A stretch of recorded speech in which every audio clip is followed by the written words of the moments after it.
How could the boy I raised with every ounce of my being look me straight in the eye and lock me out of my own home?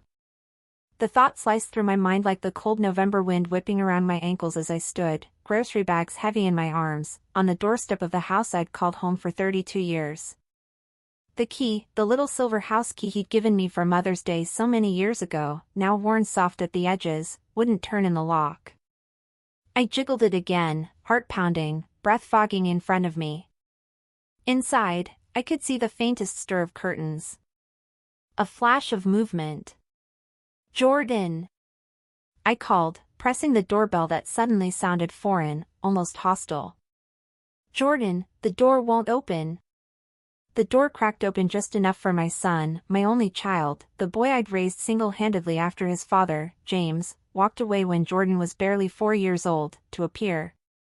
He was a man now, 28 years old, and yet for a second, I swore I saw the child he had once been, the boy who used to run into my arms after every scraped knee, every heartbreak. But the boy I remembered wasn't standing there anymore. Instead, Jordan looked at me with eyes colder than the autumn air, his voice a monotone stranger's as he said, "Mom." I changed the locks. I stared, dumbfounded, holding up my keyring, the one he had given me, as if that would make it all make sense.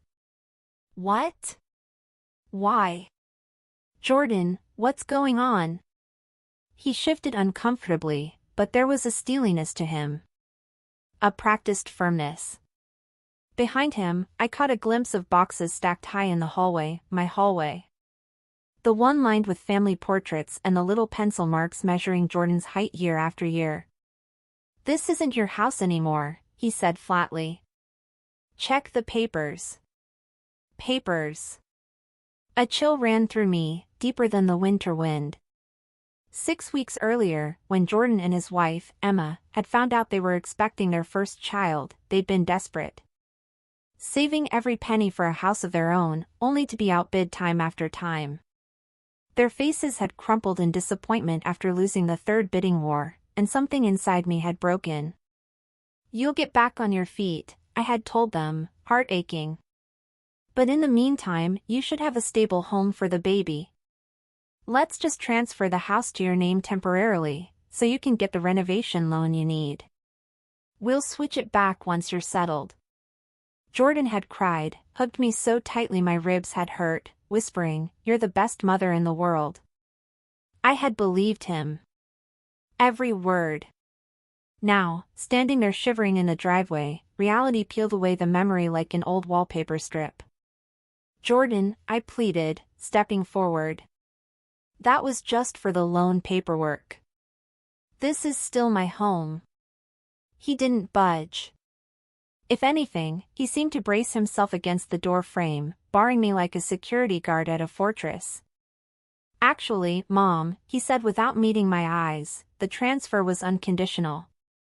You signed the documents. You should have read what you signed." For a heartbeat, I couldn't speak. Behind him, Emma appeared, her face pale, hands resting protectively on her rounded belly. 7 months along now. She wouldn't look at me. "Jordan Lee Marston," I said, voice trembling, "this isn't funny. Let me inside my house. Right now." "Don't make this harder than it needs to be," he said coldly. "You can stay with Aunt Lila for a while. She's got space." I almost laughed. Lila lived in a cramped one-bedroom apartment 3 states away. "Figure something out," he said, shrugging. His words were so casual. Like tossing out an old coat you no longer needed. He went on, almost clinically, "We've already moved your essentials to the shed out back. You can come get them tomorrow after 9 a.m. when we're not here. Anything else, we'll donate or sell." My heart was pounding now, nausea clawing up my throat. "My things, Jordan? My clothes? Your grandmother's china? The quilt my mother made before she passed?" "The essentials are in the shed," he repeated, like he was reading a script. "We need to make this house our own." I stood there, stunned into silence as the door clicked shut, the deadbolt sliding home with a finality that felt like a slap across the face. I don't remember picking up my grocery bags. I don't remember walking to my car. I only remember sitting behind the wheel of my ancient, rusted Honda, staring at the glowing windows of what used to be my sanctuary, now a fortress I was barred from. The rain started to fall, mingling with the tears streaming down my cheeks. My phone buzzed on the seat beside me. A text from Jordan. Shed code, 1459. Come tomorrow after 9. That night, too proud and too ashamed to call anyone, I slept in my car. In the parking lot of the supermarket where the groceries I'd bought, groceries I'd dreamed of cooking into meals for my grandchild, were now rotting in the trunk. At 2:45 a.m., my phone rang, jolting me upright.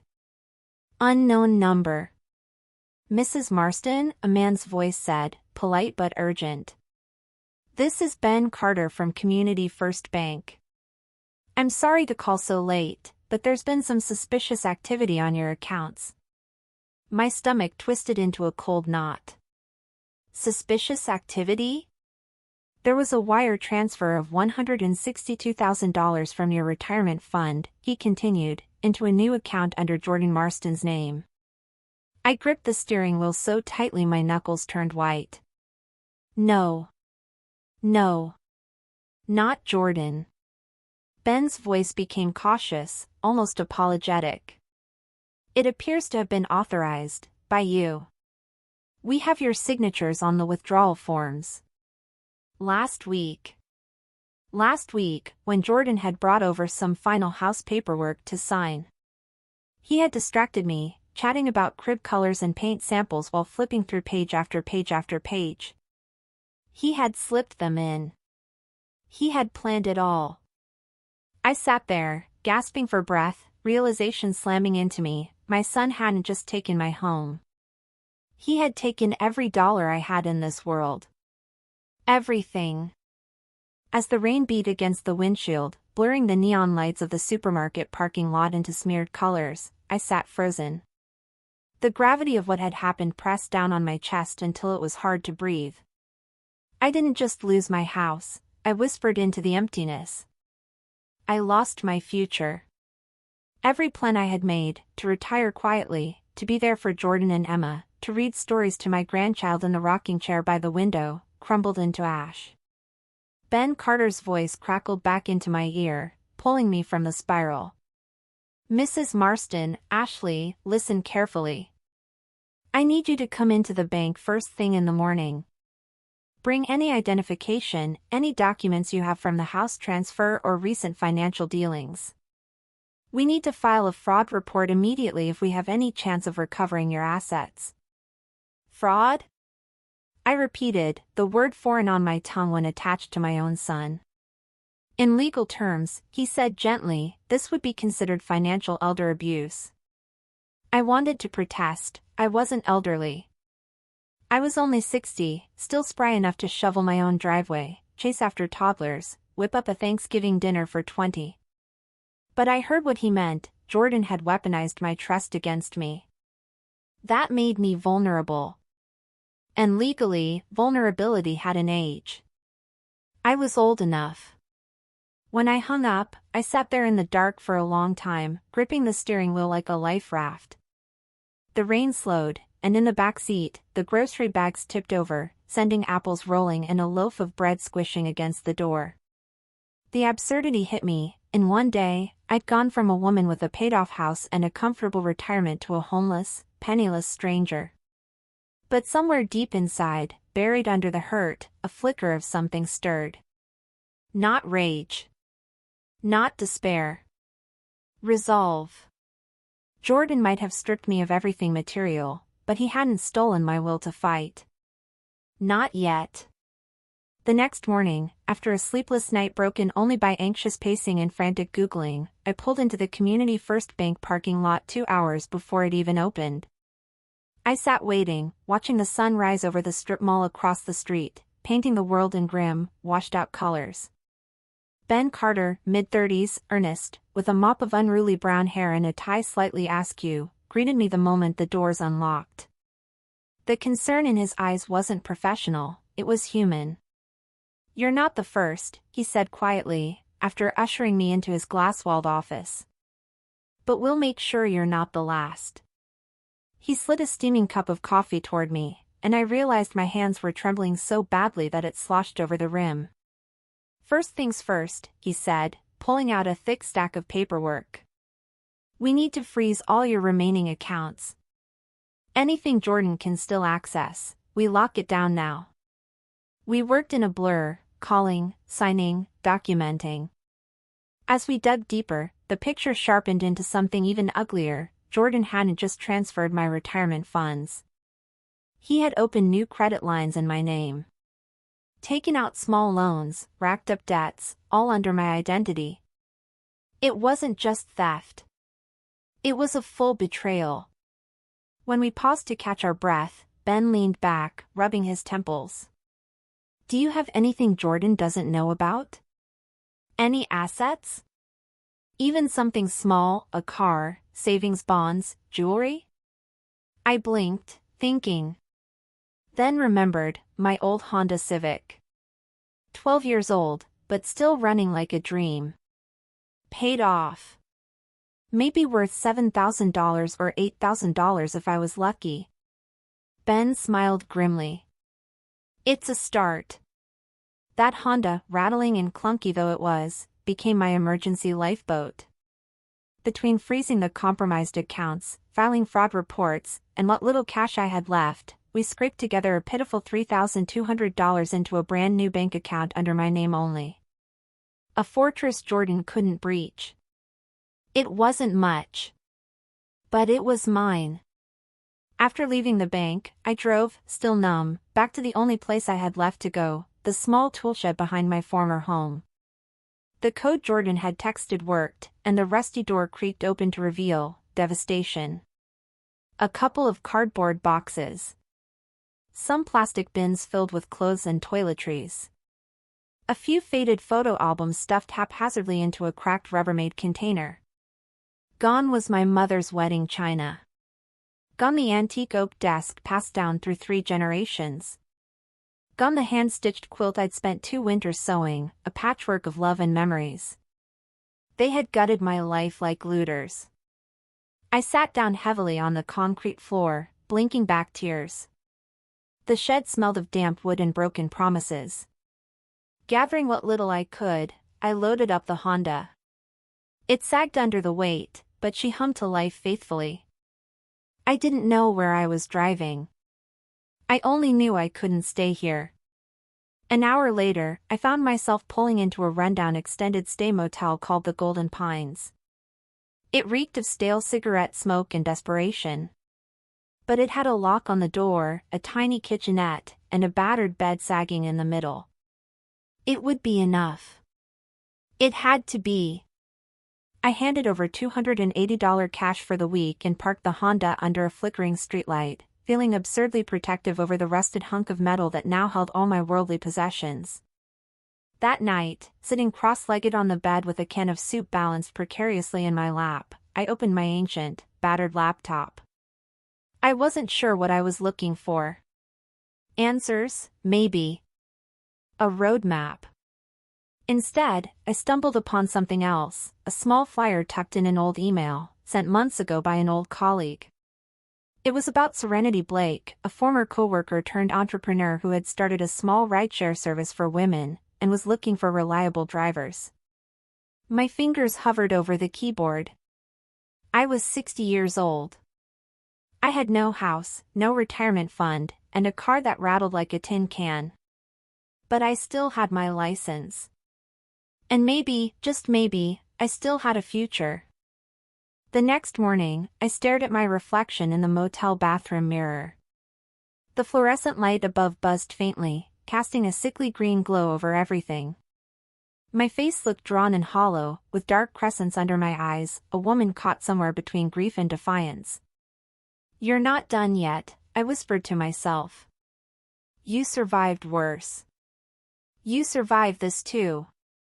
After a quick coffee from the lobby, burnt and bitter, but it was free, I dialed Serenity's number. It rang twice before a familiar, warm voice picked up. Hello? Serenity Blake? This is Ashley. Ashley Marston. There was a brief pause, just long enough for her to place me, then a bright, surprised laugh. Ashley! My gosh, it's been what, 5 years? How are you? I swallowed hard. I've been better, I admitted, the words feeling both sharp and freeing. Actually, I could really use some work. Something shifted instantly in Serenity's tone, a blend of professional focus and heartfelt concern. Tell me everything, she said. No judgment. And so, sitting on the lumpy motel bed, I told her. Not everything, not yet, but enough, the house, the betrayal, the fact that my only asset now was my battered old Honda Civic. When I finished, there was a heavy pause. Finally, Serenity spoke, voice low and fierce. First of all, you're incredible for even making that call. Second, we can absolutely use you. Third. She chuckled softly, you're gonna knock it out of the park. She gave me an address to meet that afternoon, a tiny office above a strip mall laundromat, and by 3 p.m., I was officially signed up as a driver for Her Way Rides. An all-women rideshare company, designed by women for women, it specialized in transporting female clients who didn't feel comfortable using traditional services, particularly late at night. At first, I worried. I was 60 now, not some 20-something with Instagram filters and playlists for every mood. But Serenity laughed when I voiced my concerns. Half our riders love someone a little older, she said. You're comforting. Familiar. Like the cool aunt or favorite neighbor. Trust me, you're exactly what we need. And you know what? She was right. My first shift was nerve-wracking. I kept double-checking the app, rehearsing my greetings, fussing over the air freshener hanging from the mirror. My first client was a young nurse named Mia, fresh off a brutal 12-hour shift. When she slid into the passenger seat, she looked up at me with tired eyes and offered a weary smile. You're Ashley, right? She asked. That's me, I said brightly. And I have bottled water and peppermints, if you need a pick-me-up. Mia laughed, a real laugh, surprised and grateful, and immediately relaxed. During the short drive to her tiny apartment, she told me about the hospital chaos, about how hard it was finding rides late at night when she didn't feel safe alone. Before getting out, she leaned back into the car. Thanks for being you, she said simply. You made a crap day a little better. It was a small comment. But sitting there in the driver's seat, the dash clock glowing blue in the darkness, I felt something stir inside me that hadn't budged in weeks. Hope. Over the next 2 weeks, I threw myself into the work. 12-hour shifts, 6 days a week. Early morning airport runs. Late-night bar pickups. Medical appointments. Grocery store hauls. I learned to navigate the city with an efficiency that would have impressed a cabbie. I stocked my trunk with umbrellas, extra blankets, even spare phone chargers, little kindnesses that earned big tips. And along the way, I started collecting stories. Like Mrs. Jacobs, a retired music teacher who insisted on serenading me with opera arias during every ride. Or Tanya, a single mom juggling 2 jobs who always shared hilarious, chaotic updates about her twin toddlers. Piece by piece, human by human, I started stitching myself back together. But survival wasn't enough. One night, after dropping off a rider at a medical clinic, I sat idling in the parking lot, sipping lukewarm coffee. In the rearview mirror, I watched an elderly man shuffle out of the building, hunched over a walker, trying to hail a cab that never came. That image stuck with me. Later that evening, I couldn't stop thinking about it, about how so many seniors struggled to get to their appointments, how the city's existing transportation failed them over and over. The next morning, I brought the idea to Serenity over greasy diner pancakes. What if we started a special division of Her Way rides? I proposed. Specifically for seniors and people with medical needs. Drivers trained to assist with walkers, wheelchairs, even just a steady hand on the arm. Serenity leaned back, tapping her fork against her plate thoughtfully. You really think there's a market for that? I thought about Mia, about Mrs. Jacobs, about the man with the walker. I thought about the future, about the life I wanted to rebuild, one brick at a time. I don't think, I said. I know. That was the moment the seed was planted. A tiny idea in a battered heart, but one with the potential to grow into something real. Something lasting. Something mine. In the weeks that followed, the seed I'd planted grew faster than I could have dreamed. Serenity, bless her stubborn, entrepreneurial soul, threw her full weight behind the idea. She had the industry contacts, the rideshare infrastructure. I had the vision, the lived experience, and, more surprisingly, the fire. We brainstormed every spare moment, between pickups, over cheap Chinese takeout, while sitting cross-legged on the floor of her office, sketching out ideas on giant whiteboards. What we eventually built we called Lifeline Mobility Services. A specialized branch of Her Way rides, designed not just to transport seniors and patients, but to restore a sense of dignity and independence that had been slowly stripped from them. Our drivers weren't just drivers. They were trained companions, capable of assisting with mobility devices, understanding basic medical needs, and offering a steady arm and a warm smile. We invested in a small fleet of used but reliable SUVs and minivans, each one fitted with grab bars, extra-wide doors, non-slip flooring, and even small comforts like blankets, water bottles, and phone chargers. It wasn't charity. It was empowerment. For our clients, and for me. But building something from nothing wasn't easy. While Serenity handled the legal paperwork and driver recruitment, I threw myself into marketing with the ferocity of someone who had nothing left to lose. Because, in truth, I didn't. I printed hundreds of flyers and personally delivered them to every senior center, hospital, church bulletin board, and coffee shop corkboard I could find. I cold-called retirement communities, left voicemails with social workers, even stood outside clinics handing out pamphlets to anyone who looked like they might need a helping hand. The first week, we got 3 bookings. The second week, 12. By the end of the first month, we were turning clients away because we didn't have enough drivers yet. Word spread like wildfire, not because we had flashy ads or marketing budgets, but because we genuinely showed up for people who had been let down too many times before. One of our first regulars was Mr. Patel, a soft-spoken widower with failing eyesight who needed rides to his dialysis appointments 3 times a week. The first time I picked him up, he clutched my arm tightly and said, "Thank you for treating me like a person, not a burden." I sat in my car and cried after dropping him off. Meanwhile, behind the scenes, the battle with Jordan wasn't over. Not by a long shot. Ben Carter and my newly hired attorney, Monica Reyes, a whip-smart, no-nonsense woman with a knack for untangling financial fraud cases, worked tirelessly to build my case. We froze what remaining assets Jordan had tried to hide. We collected digital breadcrumbs, text messages, emails, even casual comments he'd made on social media bragging about beating the system. Every night after driving, I sat at the battered motel desk, poring over documents, writing timelines, building the quiet, methodical avalanche that would eventually bury him. It wasn't just about revenge anymore. It was about reclaiming my life. And it was about sending a message, to Jordan, to Emma, to the universe itself. You cannot break me.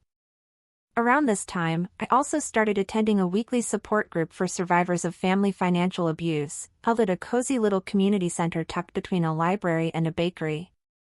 It was there I met Ruthie, a spry, white-haired spitfire who'd lost her farm to her nephew's gambling debts, and Malcolm, a retired teacher who'd been scammed out of his pension by his own daughter. Hearing their stories broke my heart. But it also stitched me back together. There's a strange, fierce solidarity among those who've been betrayed by the people they loved most. A silent understanding that runs deeper than words. Ruthie became a fast friend, the kind who showed up at my motel door with homemade lasagna and no judgment when she saw how threadbare my pantry was. "You ain't done yet, sugar," she'd say, tapping her cane like a gavel. "You just getting started." I started to believe her. One evening, about 2 months after launching Lifeline, Serenity and I sat on the hood of her ancient Jeep outside the office, watching the sun dip behind the city's skyline. Our phones kept pinging, new bookings, new inquiries, new possibilities. Serenity bumped her shoulder against mine and grinned. "You're not just surviving anymore, Ash," she said. "You're thriving." I let the words wash over me, sweeter than any compliment I'd ever received. Thriving.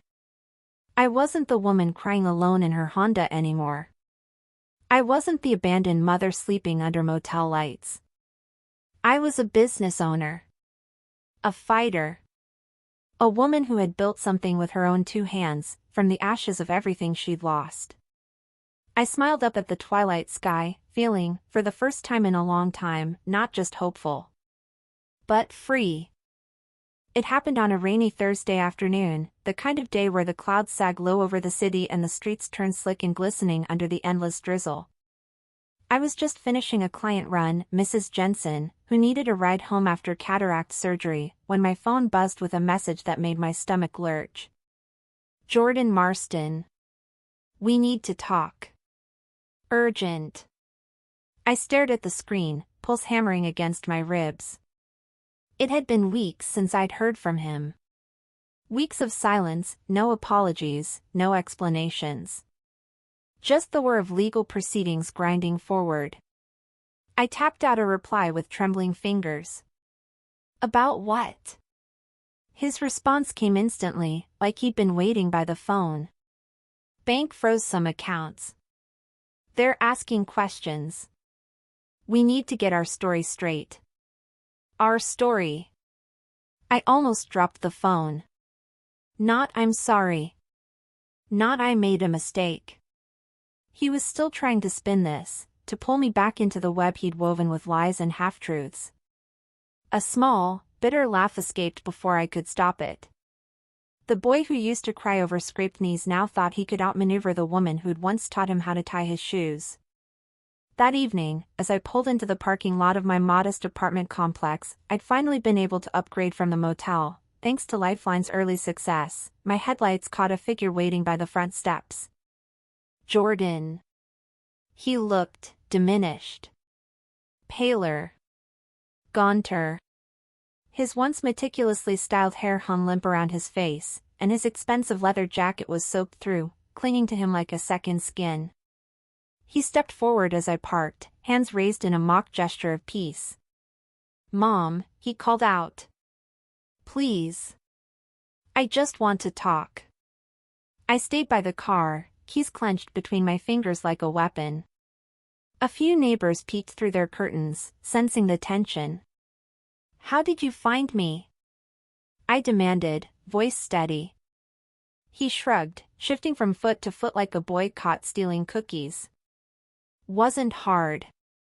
I figured you'd stay local." Of course. He always thought he knew me better than I knew myself. "Look, Mom," he began, flashing that charming, lopsided grin that had gotten him out of trouble more times than I could count, "this is all just a big misunderstanding. You know that, right?" I didn't move. Didn't respond. Didn't give him the satisfaction. He tried again. "Come home with me. You don't belong here, living like this."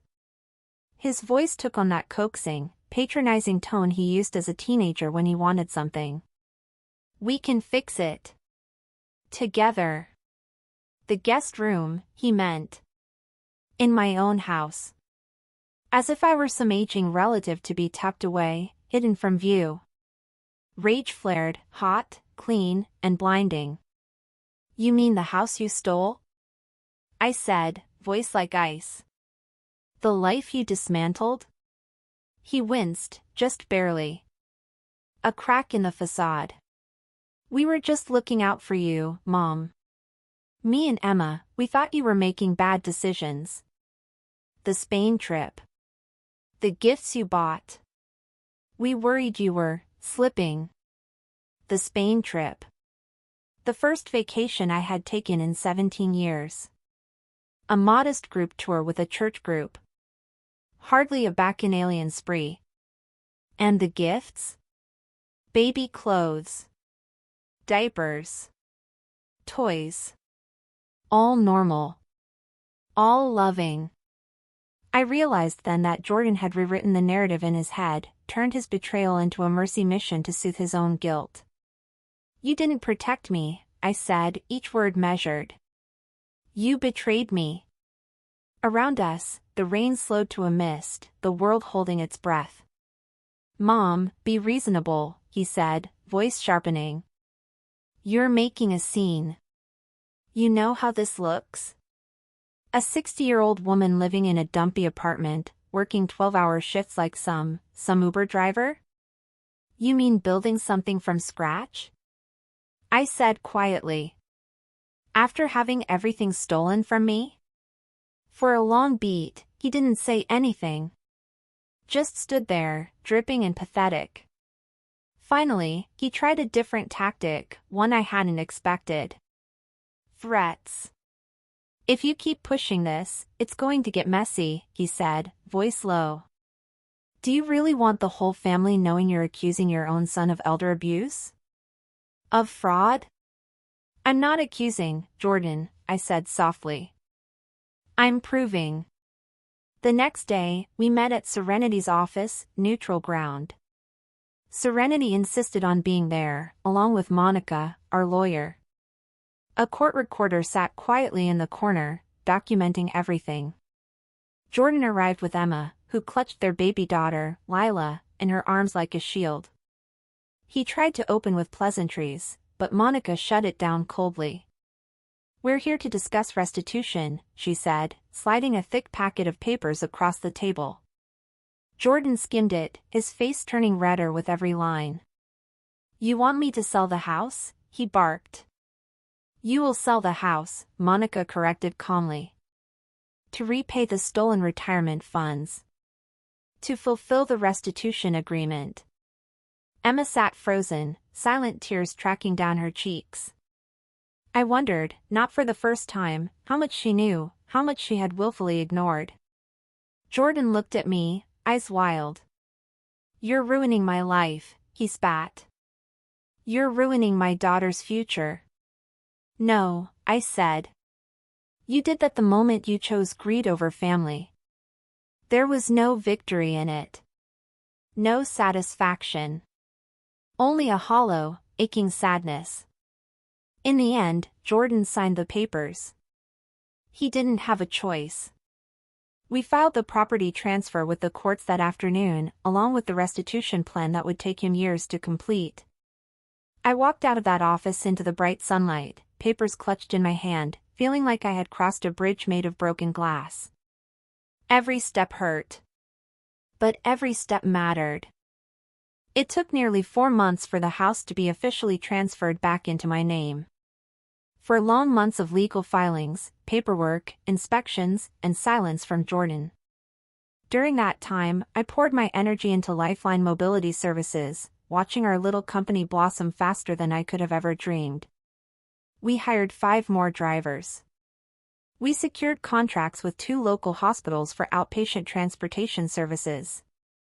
We even caught the attention of a local news station, who ran a small feature titled Second Chances on 4 Wheels. Serenity and I watched the segment together on a rainy Sunday afternoon, huddled on the couch with bowls of popcorn and cheap wine. When my face appeared on screen, hair pulled back, speaking about dignity, about rebuilding, about hope, I barely recognized myself. I look happy, I said, almost in wonder. That's because you are, Serenity said, bumping my shoulder. And you damn well deserve it. When the final documents arrived from the court, I drove to the house alone. I had been bracing myself for what I might find. Stories of vengeful relatives vandalizing properties ran rampant in the elder abuse support group. But Jordan, for all his flaws, hadn't gone that far. The house was messy, sure. Paint scuffed. A few broken fixtures. But it was intact. It still smelled like home. I stood on the front porch for a long time before stepping inside, running my fingers along the chipped banister, the familiar grooves worn smooth by decades of hands. Everything felt quieter now. Emptier. But it was mine again. And this time, I would never let it go lightly. The first night back, I slept curled up in the smallest guest room, the old sewing room, surrounded by boxes of memories I'd retrieved from the shed. I found the silver house key on a tarnished keychain buried deep in one of them, the very one Jordan had given me for Mother's Day when he was 11. I turned it over in my hands for a long time, the cool metal warming slowly against my skin. Some things, I realized, could be bent. But they didn't have to break. In the weeks that followed, I set about reclaiming my home, one room at a time. The master bedroom, once filled with Emma's sleek, sterile furniture, was emptied and repainted a soft, cozy sage green, a color my mother had once adored. The old dining room, stripped of its trendy minimalist touches, blossomed back into a space of warmth and clutter, family photographs, stacked books, a battered oak table rescued from a thrift shop. I restored the nursery too, not to erase the memories of the baby I had once dreamed of rocking there, but to honor them. I left the cheerful yellow paint, added a soft armchair, a little bookshelf filled with children's stories. A space waiting for someday. For someone. Maybe Lila. Maybe another grandchild down the line. Or maybe simply for visiting neighborhood kids who needed a story and a snack and a safe place to land. The possibilities comforted me. Jordan tried, awkwardly, to mend fences after the dust settled. Emails mostly, terse, carefully worded, clearly coached by a lawyer. Never an apology. Never ownership. And so, I kept my distance. Not out of spite. But out of wisdom hard-earned. Healing wasn't about pretending things hadn't happened. It was about choosing what, and who, to allow back into the new life I was building. One crisp Saturday morning, as the maple trees in the yard exploded into a riot of red and gold, Emma showed up on my doorstep. Lila, now nearly a year old, clung to her hip. Emma's face was pale, her hands trembling as she knocked. "I'm sorry," she said, voice breaking. "I should have stood up sooner. I should have fought harder. I listened." I didn't forgive her immediately. Forgiveness isn't a faucet you can turn on and off. But I invited them inside. We sat in the bright kitchen, mine again, drinking coffee while Lila banged a plastic spoon against the table and shrieked with delight. A small moment. An ordinary moment. But it felt like a tiny miracle. Lifeline continued to thrive, beyond even my wildest hopes. Within a year, we expanded into neighboring towns. We added a new program, free rides for low-income seniors to medical appointments, funded by a small grant Serenity, and I fought hard to win. I wasn't rich. But I was whole. Stronger at 62 than I had ever been at 30. I had built a life not around what I lost, but around what I chose to rise from. And that, more than any house, any retirement account, any stolen silverware, was something Jordan could never take from me again. One evening, as twilight settled over the neighborhood and the crickets began their nightly chorus, I sat on the front porch swing, the very one Jordan and I had installed together when he was 14. Lila toddled around the porch, clutching a stuffed bunny almost as big as she was. Emma sat beside me, quietly sipping tea, both of us wrapped in soft throws against the cooling air. "You know," Emma said after a while, voice soft, "I always thought strength meant standing your ground. But, maybe it also means knowing when to start over." I smiled, watching Lila chase a moth across the wooden planks, her giggles lighting up the evening. "Strength," I said, "is remembering who you are even when everything else falls apart."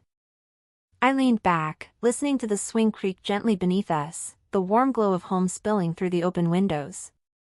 And for the first time in a very long time, I realized something simple but profound. I wasn't rebuilding the life I lost. I was building the life I was always meant to live. A year later, Lifeline Mobility Services celebrated a milestone I never dared dream of, our 100,000th ride. We didn't hold a fancy gala or book a hotel ballroom. Instead, we threw a block party right outside our modest office, balloons tied to folding chairs, the smell of barbecue in the air, laughter spilling into the street like music. Clients came, some in wheelchairs, some leaning on walkers, many just holding hands with the drivers who had become trusted friends. It wasn't about profits or prestige. It was about connection. About proving that out of betrayal, something beautiful could bloom. That evening, as I stood behind a makeshift podium, a wooden crate borrowed from the back room, I looked out over the crowd. Serenity grinned at me from the front row, lifting a soda in a silent toast. Emma sat nearby, Lila bouncing happily on her lap, waving a tiny flag that said, "Go Lifeline." I cleared my throat, heart pounding. A year ago, I began, voice shaking slightly, I thought my story was over. I paused, blinking back the sudden rush of tears. But it turns out, it was just the end of one chapter. And the beginning of something so much bigger than I ever imagined. The applause that followed wasn't thunderous. It was warm. Steady. Real. Later, as the sun dipped low and fireflies began winking over the lawn, Lila tugged at my hand. "Grandma, dance," she giggled, spinning in dizzy little circles. And so, laughing, I danced, right there under the open sky, feeling lighter than I had in years. Not because I had everything I once lost. But because I had built something better. A life rooted not in what was taken, but in what could never, ever be stolen.